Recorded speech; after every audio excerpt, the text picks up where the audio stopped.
Uma vida sem ética deve ser evitada, não porque, como dizem os moralistas, o que não é um problema pensar assim, porque Deus me vê, mas porque ela dá muito trabalho não ter ética.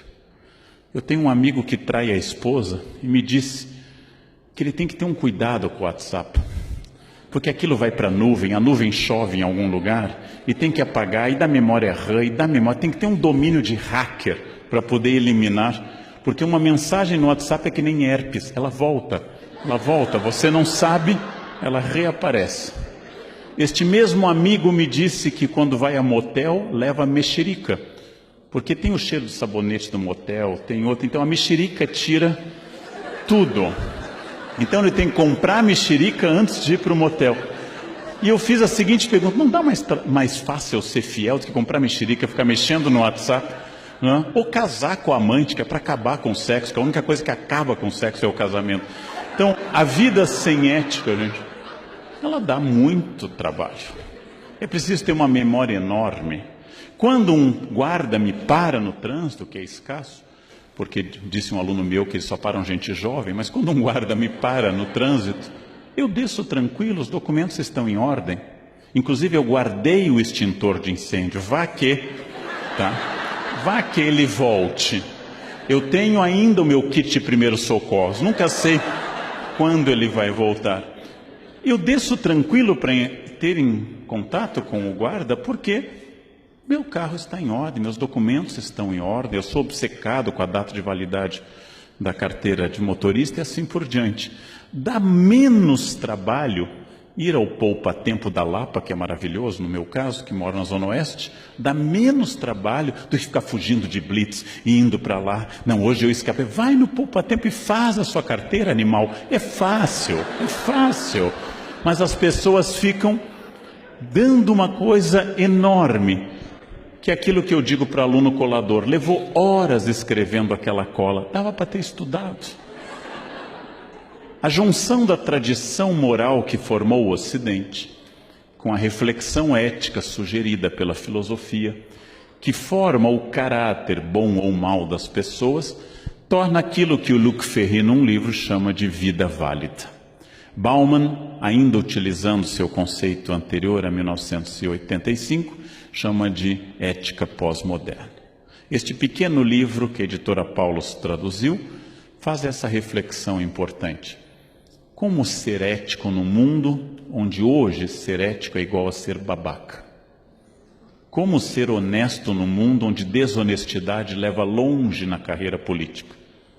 Como defender valores neste mundo? O Bauman responde algumas dessas questões que eu recomendo aos senhores. Encaminhando para uma conclusão, temos que pensar que vivemos hoje, em outubro de 2015, um naufrágio ético. Os poderes públicos disputam de tal forma que vocês devem lembrar que, caindo a presidente e o vice, quem assume é o Cunha. Olhem a nossa situação. Se vocês não gostarem de Beelzebub, Satanás está esperando. Eu recomendaria, como lição de casa, que vocês estudassem a biografia do vice-presidente da Câmara, que é a opção que vem depois do Cunha. Para quem quiser se sentir deprimido mesmo hoje, estudem isso. As pessoas protestavam pela falta de ética, colocando a camiseta da CBF e da FIFA, e iam para a Paulista, duas instituições afogadas na falta de ética.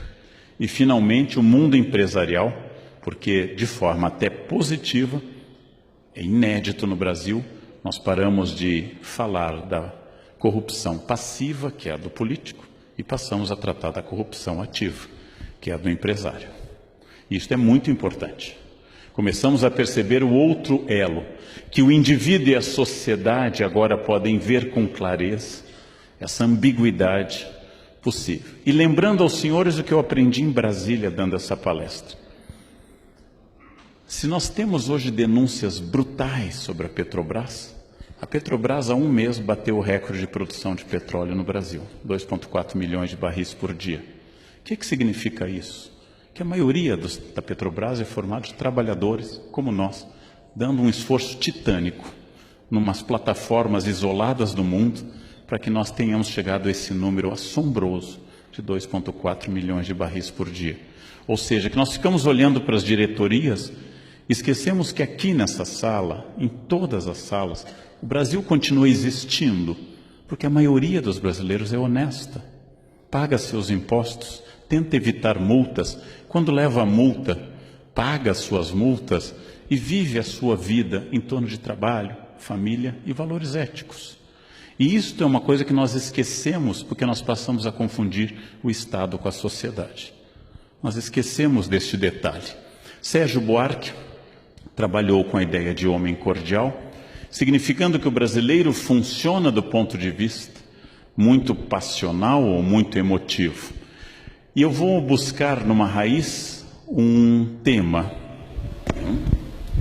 Vou buscar numa raiz um tema que é a Carta de Caminha. Caminha escreveu o primeiro documento sobre o Brasil e ao final da Carta do Caminha, ele diz que a terra foi descoberta, das suas características, e diz o seguinte: ele pede ao rei que mande vir da ilha de São Tomé a Jorge de Osório, meu genro. Ele está pedindo ao rei um emprego para um familiar. Não é corrupção, porque no antigo regime não há concurso público. Ele não está infringindo uma regra. A única forma de ser contratado é a indicação real. Mas o Brasil começa com essa relação pessoal. Professor, o senhor vai tirar minha prova? Eu achei que nós éramos amigos. E eu respondo, amigos sim, cúmplices não. Quer dizer, a ética não depende da minha relação afetiva com você. Ela depende de regras morais.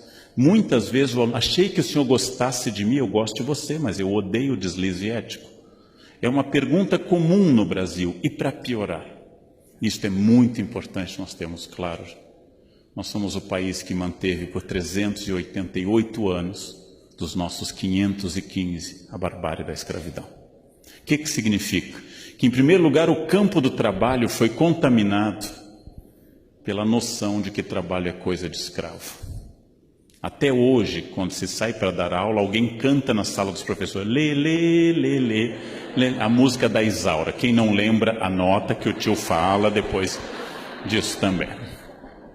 O fato de que uma parte da sociedade portuguesa e brasileira se achou no direito de trazer seres humanos à força, através de uma viagem fatal na África, e submetê-los a um serviço não remunerado e aviltante de destruição do valor humano, explica essa imagem do início do século XIX, explica por que é que os operários do Brasil começaram a ganhar direitos em 1930 e as domésticas ganharam os direitos plenos em 2015.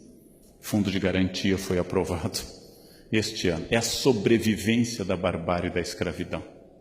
É a sobrevivência da ideia denunciada de forma suave em filmes como Que Horas Que Ela Volta, com a Regina Casé, que eu recomendo aos senhores, denunciada essa desigualdade, essa desumanidade, que nós transformamos essa herança bárbara. Se um branco for às compras ou ao passeio, com dois outros seres humanos carregando, um levando o lanche atrás, uma senhora, e outro guarda-chuva, essa é uma ideia que marcou as relações de trabalho pela falta de ética até hoje. Então nós temos que superar uma herança específica do Brasil, que é a herança da escravidão, que é a ideia que possa haver seres humanos inferiores, que possa haver seres humanos pelos quais eu deva fazer luto e outros pelos quais eu não preciso fazer luto, que uma chacina em Osasco não tem o peso se uma chacina que ocorresse no Oscar Freire. Nós continuamos contaminados por essa barbárie. Este é um dos defeitos éticos brasileiros, um dos mais graves. Nós selecionamos quais os seres humanos pelos quais é digno fazer luto ou não fazer luto. Isso tem a ver com essa tradição. Para piorar, é muito difícil trabalhar num país onde, segundo tanto da Mata como Richard Morse, nós afastamos o significado do significante na fala. Em outras palavras, onde a pessoa que me diz, eu vou estar chegando tipo umas 9, seja qualquer coisa entre 9 e a segunda vinda de Jesus, ou seja, que eu não tenha a menor ideia a esse respeito. O fato de que nossa fala não contém ação concreta, Quem pode fazer esse relatório? Ela não contém ação concreta, é uma grande questão. E o problema eterno, o mais grave, aquele que mais nós devíamos deter, é o duplo discurso de exigência ética absoluta para os outros, especialmente para os governantes, o que é correto, mas uma frouxidão absoluta com a exigência da minha ética. Ou seja, a ética dos outros é uma ética duríssima, a minha ética é uma ética frouxa. Quando eu começar a pensar objetivamente, que é muito grave, talvez seja a coisa mais grave, alguém desviar dinheiro público para benefício privado, é menos grave, mas continua sendo grave, estacionar na vaga de idoso ou de cadeirante. É menos grave, prejudica menos gente, mas continua sendo um deslize ético. É muito grave furar a fila. É muito grave comprar carteira de estudante para ter direito à meia entrada. É muito grave fazer essas coisas. Não é a coisa mais grave do mundo. A podridão política tira dinheiro da merenda escolar para o apartamento em Miami. Isto é o limite da barbárie. Por que ser ético? Por que seguir a ética? Por que tentar ser bom? Por que implantar normas? Talvez o mais fácil seja respondendo com países onde a resposta foi não, que é a Síria. A Síria deu não a essas respostas. Não quero dialogar com você, não quero estabelecer contato ético, não respeito seu direito à existência. Resultado, a população inteira da Síria está se jogando no mar, porque não é mais possível ficar em terra. Este ponto de barbárie é a falência da ética. Não cabe ao governo implantar o paraíso, cabe ao governo evitar o inferno. É a frase de João Pereira Coutinho num livro conservador. Não cabe a cada um de nós implantar o paraíso no mundo. Não é possível, talvez, mas é possível imaginar que ao menos no meu pequeno universo, onde eu trabalho, no meu serviço público, na minha família, nas ruas da minha cidade, quando eu dirijo, que aquele espaço seja o mais ético possível, seja o mais cheio de valores, porque isso torna a vida viável, não porque alguém esteja me olhando, mas porque eu vivo naquele espaço. E esta é a grande questão ética, é o grande desafio que, com esperança, eu noto neste momento brasileiro. Nós estamos num desafio ético enorme e na chance de mudar tudo. A crise econômica tornou a ética visível. Porque em época de abundância econômica ninguém critica a falta de ética. Crimes maiores cometidos no passado foram deixados de lado. Desemprego e inflação nos tornam mais aristotélicos. Farinha pouca, meu pirão primeiro. Estamos mais egoístas. Isso talvez seja bom. Chegou a hora de fazer uma transformação que começa com cada um de nós. É essa questão que hoje me preocupa muito, que hoje me anima muito. Imaginar um país grande, diverso, com mais de 200 milhões de habitantes, com pessoas muito variadas, falando grosso modo a mesma língua, com uma certa tradição histórica, quase todo mundo.